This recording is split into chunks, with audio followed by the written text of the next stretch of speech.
The outline which covers in my presentations are like its location, Bhutan, its locations and environment. And second, it also contains about the climate of Bhutan and impact of climate change on various sectors in Bhutan and contributions provided by Bhutan for climate change and waste management in Bhutan. But I don't have much in detail about the waste management because we are basically focused with the climate impact, climate actions in Bhutan. So, and the last one is developing waste management plans. We have done that one, these last two, not in detail, but we have touched that portions also. So this is the fact, as you all know, that it is a landlocked country lying in the South Asia, situated in the Eastern Himalayas, China in the north, and India in the south. So Bhutan is usually it is specially divided into 3 zones based on the geography and climatic zones. So the higher Himalayas in the north, there is the higher Himalayas, and in between we have the inner Himalayas and the southern foothills. So in most of the settlements are in the inner Himalayas and the southern foothills.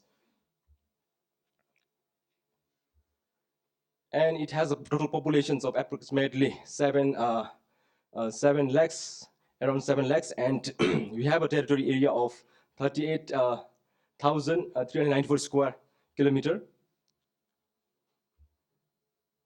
So, as you all know, that Bhutan is also a constitutional democratic monarchy with king as the head of the state and prime minister as the head of the government. And Mahayana and the Vajrayana Buddhism is the state religion, and Jekempo is the head of the state religion. So hydropower is one of the most economic generating component in Bhutan, and which is followed by the tourism and also agriculture and forestry. So now we are looking into the climatic, from the climatic perspective. So this is the historical climatic conditions of Bhutan that has been, the research which has been done by the Climate Research Unit.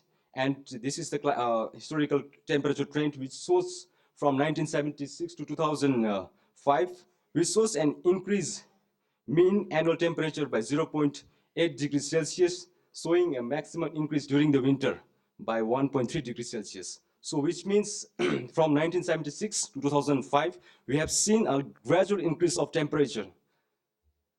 And historical rainfall trend shows a decrease in rainfall at mean annual scale with greater variability. Now we can see that maximum rainfall received during the monsoons and highest annual rainfall received by the southern foothills. And these are the models that has been uh, done and which has captured the data from 1976 to 2005.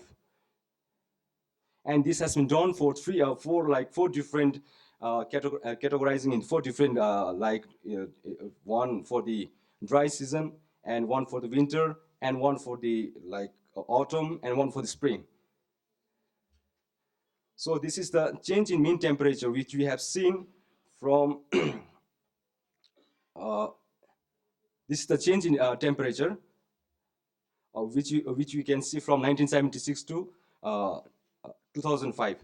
So these are the climate belt or the climate features, 3 climatic zones: southern foothills, which is having the elevations of 100 to 1500 meter, and inner Himalayas, which is having from 15,000 to 3,000 meter, and the higher Himalayas, which is having from 3,000 to 7,550. So this is the climate change, and which shows from from 1850s to the 2000, and it shows an annual increase. We can see from here there is an increase of temperature from 1850 to 2000. So there is increasing. So, and it is under different like RCPS. We can see that under RCP 2.6, which means, and another one is RCP 8.5. Under RCP 8.5 means when we do the activities which we carry out with the same intensity. Right now we are producing we have creating emissions from the industries. You are not providing any mitigation plans and mitigations measures in place. We are doing the same activities as same, so which comes under the RCP 8.5, and which shows a very great increase. And under the RCP 2.6, we can see when we have mitigation plans and measures in place, there is a decrease of the decrease in the temperature. And this is the future climatic conditions of Bhutan, which has been projected by the model. And then we see that under RCP 8.5, increase of about 0.8 to 3.2 degrees Celsius. Under RCP 4.5, increase of about 0.8 to 2.8 degrees Celsius in terms of mean annual temperature. So under RCP 4.5, increase by annual by about 10 to 20, 30%, and with 5 to 15% increase in summer seasons in terms of mean annual rainfall. So under RCP 8.5, mean annual rainfall changed by more than 30% towards the end of the 2021, which means that the climate is going to increase in the future towards the end of the century. There is more changes, there is more increase in temperatures, and there will be more variability in the rainfall pattern. There will be changes of rainfall, more becoming drier winters, and during the winter, the variability of rainfall will be very high. Frequency of rainfall will be different. Erratic and incessant rainfall will be there. So the changes which is happening in the future, if you are doing the activities like as usual, which comes under 8.5, there will be more impact to the environment, there will be increase in temperature and rainfall, and which is affecting the people more in the future. So this is the model, and which is under the climate research unit, which has the different model, and which shows all the model shows an agreement of increase in the future in temperature. And also for the precipitation, it shows the variability, higher variability in the futures, with erratic and incessant rainfall during the summers and more drier period in the winter seasons. So we have done this kind of modeling for other like stream flow changes. So which also shows that there will be more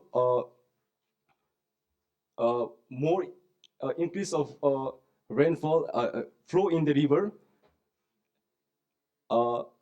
during the summer seasons.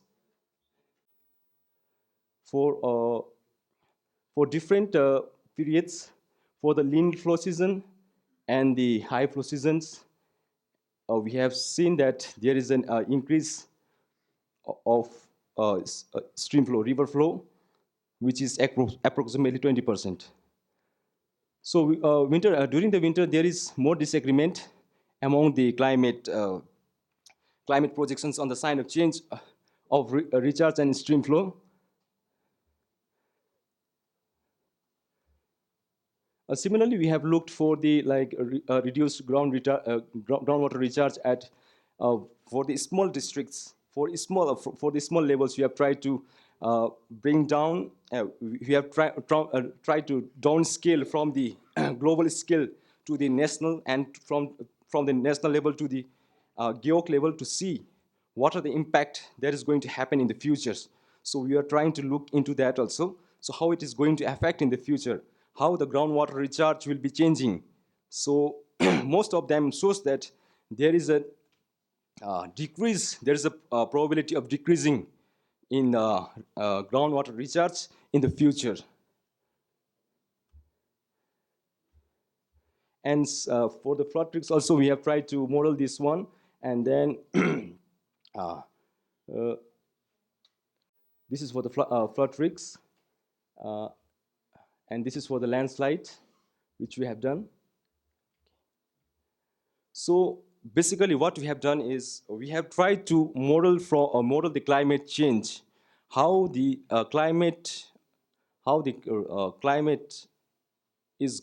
change is going to impact in the future to the people from the modeling point of view. So there is a climate change CCBA assessment. We have done the CCBA assessment, climate change vulnerability assessment.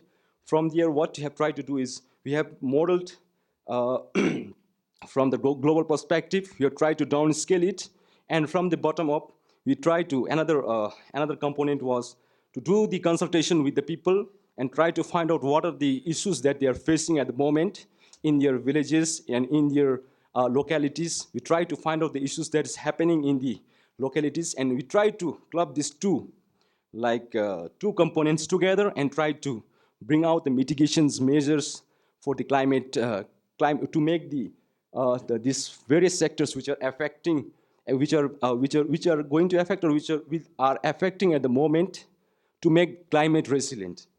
So drinking water services is one sector which is affected, agricultural sector, losses of fertile land, properties and even human lives, sanitation and hygiene services, electricity and energy sectors, health sectors, uh, and people with disabilities, vulnerable people and disadvantaged groups of people.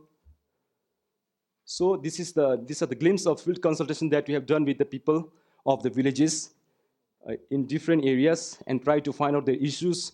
Then we try to uh, put them in the reports, and then we try to we planned for the different kind of mitigations actions. So these are the contributions which we have made till now. Initiatives taken by NEC, National Environment Commissions, along with there's a city, Thimphu, to add with the ecosystem-based adaptations. So we have also worked on this project. And basically here what we did is about not, suppose there is a flood in that area, particular area, what we did not go for the civil structure. We did not build a civil structure in the rivers, but we tried to look into to